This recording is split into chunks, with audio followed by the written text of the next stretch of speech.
good afternoon, class. So for those who don't know me, I am Michael Junior P. Vidal, your student teacher for today's session.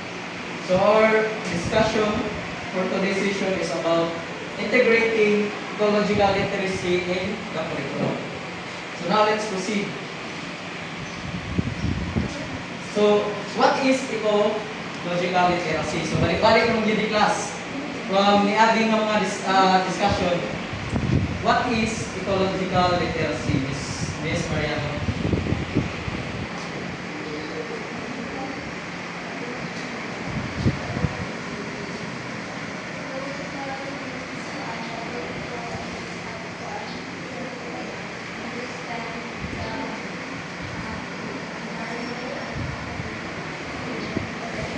So ecological literacy is not just understanding ecology itself, but it is beyond understanding the principle. Kaya when we say you are literate in ecological literacy, it's not just the way you understand things in the environment, but it is also your actions or how you apply your understanding. So the key competencies in ecological literacy is divided into three categories, which is system thinking. So recognizing interconnectedness in the environment. So when we say system thinking, so pasabutan na. So it is understanding or evaluating not just simple but also the complexity in our environment. Understanding how one part of our environment can affect another part. Like for example, kung sa epekto sa illegal cutting, Miss Sarah Romero. Like mawala ng habitat ng mga birds, animals, and kita ko suffer sa kainit sa Yes. Yes. So, may possibility mawala Habitat. kung ang mga animals. So pa, init ang panahon. What others? Ang sa epekto sa kung saan yung sa prutas? Cutting trees. Sa pa, mag-landslide. So, when we say system thinking, it is understanding the connectiveness of nature. So, kung saan ay epekto kung amo ning i-distract ning principle, kung sa'yo mahitabo sa uban ng mga parts sa nature. So that is system thinking. The second key competencies is sustainability. When we say sustainability, from the simplest word, Ms. Fuentes, consistent. Other ideas, Ms. Bukid. Sustainability. Sustainability like kaya ninyo mo-provide sa isa na naka-enough na like inyong needs. Okay. So, in the simplest terms, sustainability is the way we understand or evaluate that nature is not always abundant. So, nature need po di jag recovery. Kaya kung maintain mo si jag gina-consume, kasi may tabo sa environment, plus, madaot, di ba? Kaya nature is not always abundant. So, Mother Nature also needs care. Ang lisod mga ganit taghil nga isa rin ang binuang samot naka ang Mother Nature no nga Kuya, wag ka sir. Di ba, Kuya, class? wag ka sir. Ay. Okay, now let's proceed to the third key competencies, which is advocacy. So, when we say advocacy, it is the way you encourage others to try and care or do things which is makamaayo sa ato o sa nature. So, that is advocacy. So, nasabtan ba ang key competency sa pag-apply sa ecological literacy sa curriculum class?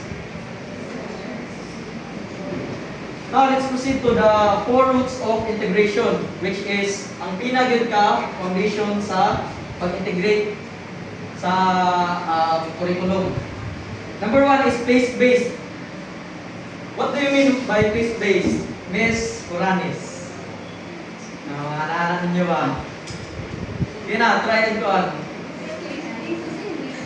Place-based.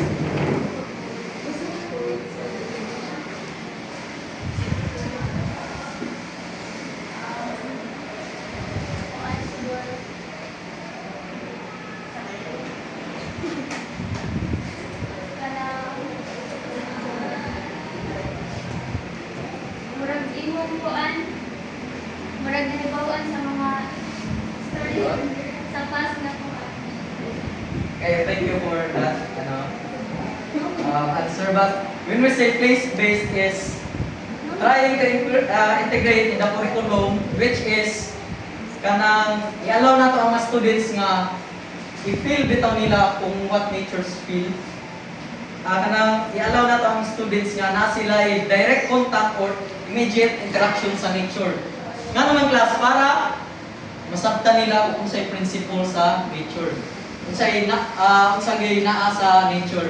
Di ba, mas maka-learn taong on-hand or in contact ng mga activities. Yes. We can do it. Sa ganito? Learning by doing. Learning by doing.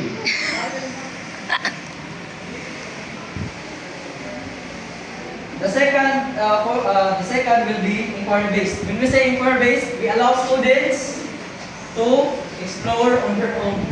So, ang teacher will, in terms of eco-literacy, ang teacher is nalagyan para mag-guide. Like, for example, hatagan tag activity which is ipa-interview ta and the farm, di ba? Na maka-learn ang students kung unsay nahitabo sa environment. And ang trabaho lang sa teachers or instructor is guide lang yun sa mga students. Third is interdisciplinary. When we say interdisciplinary,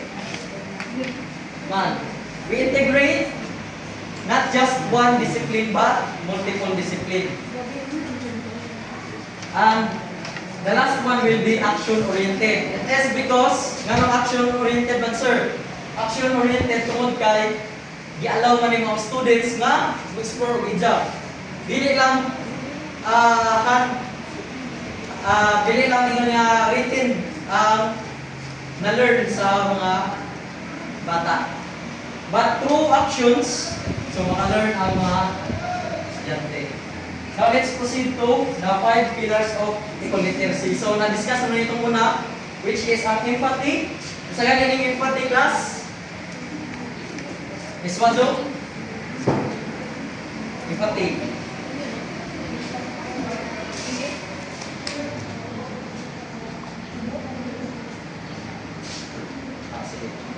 So, kung yung tag-empathy, atong You put yourself in their situation. developing genuine concern sa environment. Second will be community, embracing sustainability while encouraging others. So, let's proceed na lang sa sa next slide guys. Understandable naman ang balik na ang so, rational, nganong i-address, nganong i-integrate man ang eco-literacy sa curriculum?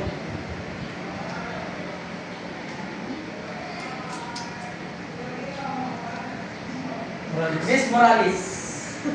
Miss Morales.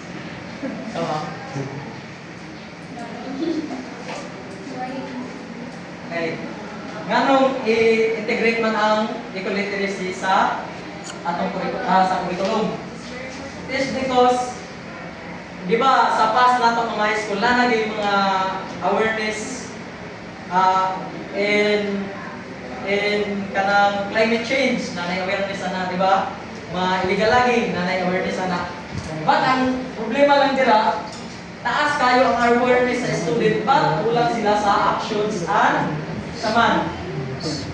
The ability to solve or to make solutions, di ba? Now, let's proceed.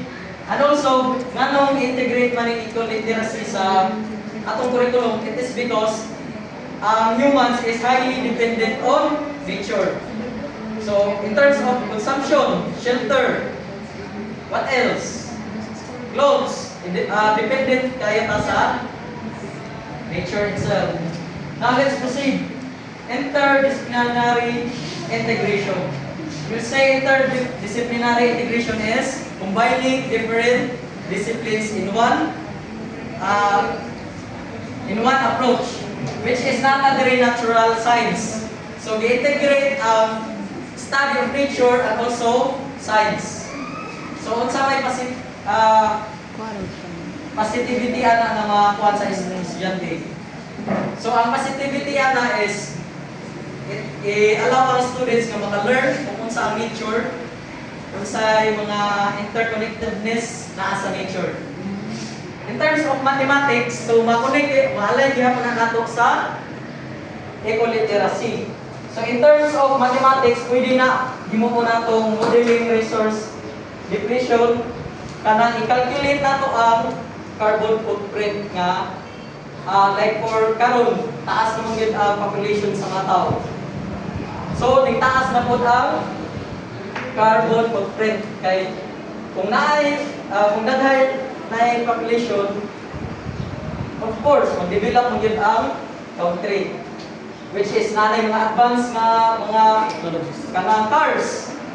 So daghan ay i-emit nga carbon dioxide, which is harmful sa environment. So in terms of arts and humanities, so pwede ta mag-integrate nato sa students nato nga i-create nato sila of arts nga related sa nature or with concern to nature. Lastly will be social studies. So kanang social studies is pwede nato i-integrate ang eco-literacy diri. It's because social studies is the study of society, laws and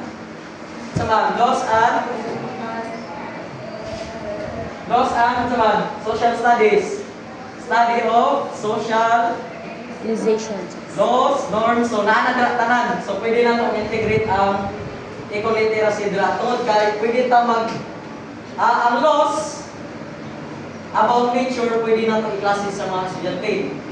So instead mag-klase tag laws about vows, pwede na itong insert laws about in concern of nature. Like for example, sa nanabay laws anang illegal logging. Pwede gamiton ang social studies. Now let's proceed.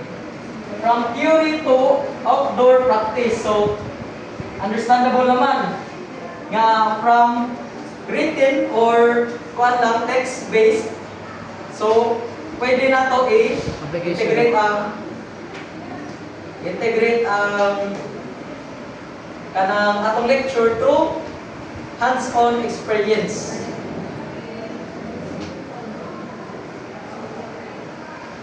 So nata diri mga essential for classroom. So nature-based learning activities. So nana ba tayo mga nature-based learning activities karon? Sige. Nana ba tayo mga nature-based activities nga na-encounter karon? Mga tree planting. Tree planting. Isa pa, field trip. So it involves nature-based nga mga activities. School garden maintenance. So na naman na mga high school. Bisan ganit sa karon yes. Bisan sa karon na sa ato kay agriculture sector man ta nga institution. Community clean up initiative. So na sa karon na-integrate na. Building wildlife habitat. So like for example kani instead nga buildings ang gipangbutan og pasturanan. Sa pa poultries. Pigiri para ang katong mga residues pwede magamit as fertilizer para magamit sa maka-enhance sa atong soil para mas matamnan pa nato.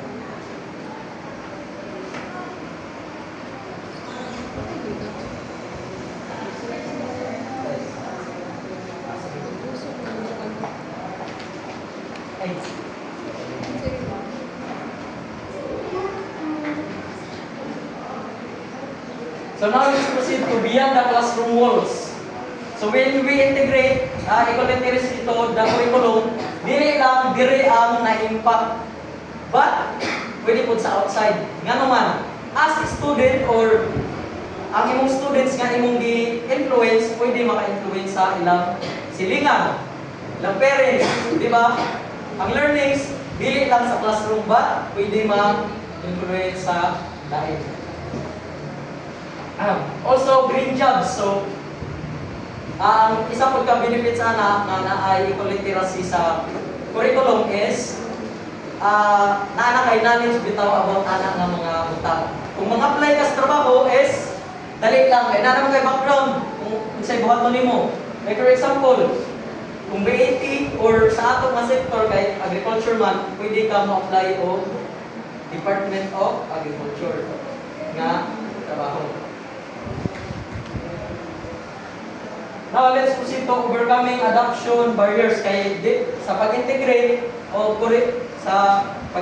o curriculum namang yun yung mga challenges.